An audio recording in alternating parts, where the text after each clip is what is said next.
अध्याय 15 पंचदश अध्याय का निष्कर्ष। यथार्थ गीता श्रीमद् भगवत गीता।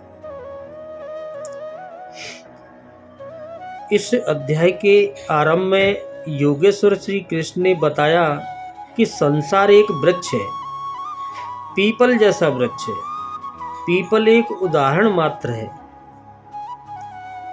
ऊपर इसका मूल परमात्मा और नीचे प्रकृति पर्यंत इनकी शाखा प्रशाखाएं हैं, जो इस वृक्ष को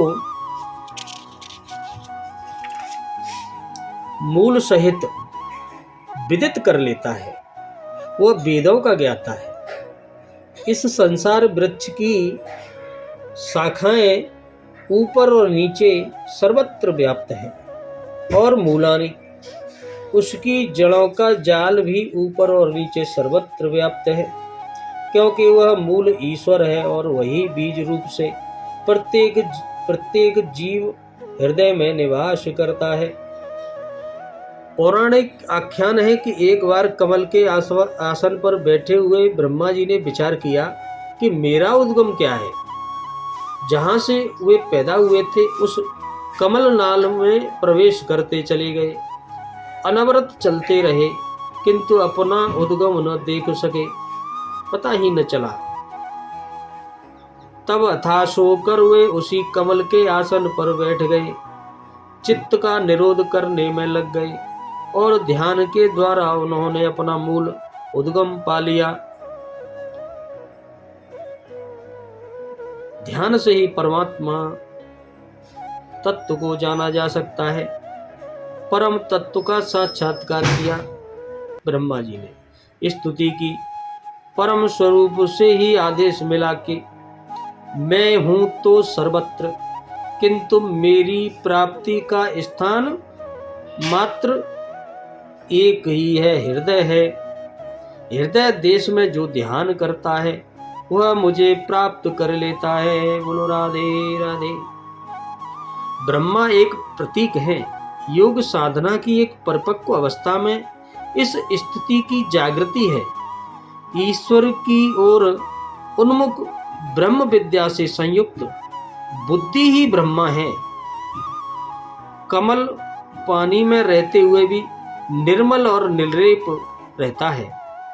बुद्धि जब तक इधर उधर ढूंढती है तब तक नहीं पाती, और जब वही बुद्धि निर्मलता के साथ आसन पर आसीन होकर मन सहित इंद्रियों को समेटकर हृदय देश में निरोध कर लेती है, उस निरोध के भी विलीनीकरण की अवस्था में अपने ही हृदय में परमात्मा को पा लेती है बुद्धि।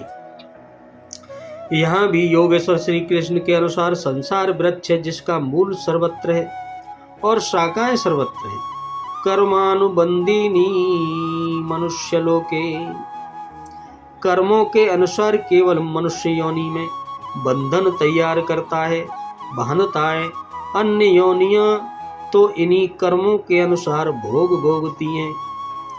अतः दृढ़ वैराग्य रूपी शस्त्र द्वारा इस संसार रूपी पीपल के वृक्ष को तू काट और उस परम पद को ढूंढ, जिसमें गए हुए महर्षि पुनर्जन्म को प्राप्त नहीं होते। वो कौन सा परम पद है?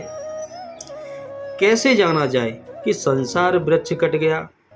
योगेश्वर श्री कृष्ण कहते हैं कि जो मान और मोह से सर्वथा रहित है, जिसने संग दोष जीत लिया है, कोई राग द्वेष नहीं है, जिसकी कामनाएं निवृत्त हो गई हैं और जो द्वंद्वों से मुक्त है, वह पुरुष उस परम तत्व को प्राप्त होता है। उस परम पद को न सूर्य, न चंद्रमा, न अग्नि ही प्रकाशित कर पाते हैं। वह स्वयं प्रकाश स्वरूप है, जिसमें गए हुए पीछे लौट कर नहीं आते। वह मेरा परम धाम है, जिसे पाने का अधिकार सबको है, क्योंकि यह जीवात्मा मेरा ही शुद्ध अंश है। शरीर का त्याग करते समय जीवात्मा मन और पांचों ज्ञानेंद्रियों के कार्यकलाप को लेकर नए शरीर को धारण करता है।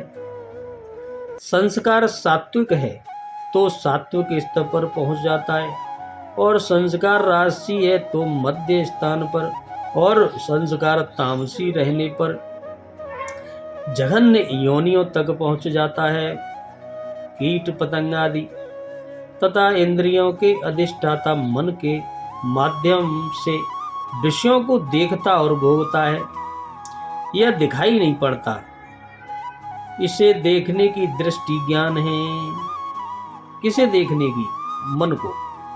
कुछ याद कर लेने का नाम ज्ञान नहीं है। कुछ याद कर लिया, कोई किताब पढ़ ली, वह ज्ञान नहीं है। योगी जन हृदय में चित्त को समेटकर प्रयत्न करते हुए ही उसे देख पाते हैं।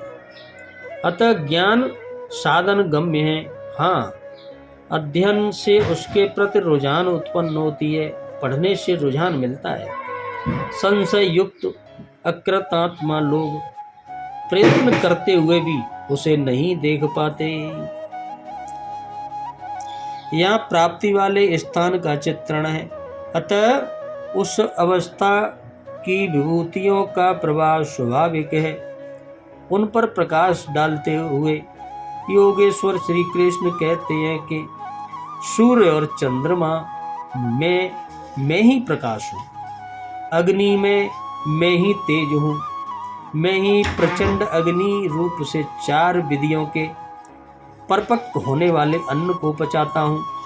श्री कृष्ण के शब्दों में अन्न एकमात्र ब्रह्म है। अन्न ब्रह्मोति व्यजानाति, जिसे प्राप्त कर यह आत्मा तृप्त हो जाती है।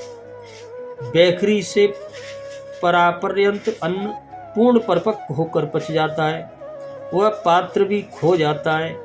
इस अन्न को मैं ही पचाता हूँ, अर्थात सद्गुरु जब तक रथी न हो तब तक यह उपलब्धि नहीं होती। इस पर बल देते हुए योगेश्वर श्री कृष्ण पुनः कहते हैं कि संपूर्ण प्राणियों के अंतर्देश में स्थित होकर मैं ही स्मृति दिलाता हूँ। जो स्वरूप विस्मृत था उसकी स्मृति दिलाता हूँ। स्मृति के साथ मिलने वाला ज्ञान भी मैं ही हूँ। उसमें आने वाली बाधाओं का निदान भी मुझसे ही होता है। मैं ही जानने योग्य हूँ, और विदित हो जाने के बाद जानकारी का अंतरकर्ता भी मैं ही हूँ। कौन किसे जाने, मैं वेदभूत हूँ। अध्याय के आरंभ में कहा, जो संसार वृक्ष को मूल सहित जानता है वह वेदविद है, किंतु उसको काटने वाला ही जानता है। यहाँ कहते हैं मैं भी वेदविद हूँ। उन वेदविदों में अपनी भी गणना करते हैं। अतः श्री कृष्ण भी यहाँ वेदविद पुरुषोत्तम है, जिसे पाने का अधिकार मानव मात्र को है। अतः में उन्होंने बताया कि लोक में 2 प्रकार के पुरुष हैं। भूतादिकों के संपूर्ण शरीर क्षर है। मन की कूटस्थ अवस्था में यही पुरुष अक्षर है, किंतु है द्विधात्मक। और इससे भी परे जो परमात्मा परमेश्वर अव्यक्त और अविनाशी कहा जाता है, वह वस्तु तो अन्य ही है। यह अक्षर और अक्षर से परे वाली अवस्था है, यही परम स्थिति है। इससे संगत करते हुए कहते हैं कि मैं भी अक्षर अक्षर से परे वही हूँ, इसीलिए लोग मुझे पुरुषोत्तम कहते हैं। इस प्रकार उत्तम पुरुष को जो जानते हैं वे ज्ञानी भक्तजन सदैव सब ओर से मुझे ही भजते हैं। उनकी जानकारी में अंतर नहीं है। अर्जुन, यह अत्यंत गोपनीय रहस्य मैंने तेरे प्रति कहा। प्राप्ति वाले महापुरुष सबके सामने नहीं कहते, किंतु अधिकारी से दुराव भी नहीं रखते। अगर दुराव करेंगे तो वह पाएगा क्या, कैसे? इस अध्याय में आत्मा की 3 स्थितियों का चित्रण क्षर, अक्षर और अति उत्तम पुरुष के रूप में स्पष्ट किया, जैसा इससे पहले किसी अन्य अध्याय में नहीं किया था। इस प्रकार श्रीमद् परमहंस परमानंद के शिष्य स्वामी अड़गड़ानंद कृत श्रीमद् भगवत गीता के भाष्य यथार्थ गीता में पुरुषोत्तम योग नामक 15वां अध्याय पूर्ण होता है। हरि ओम तत्सत।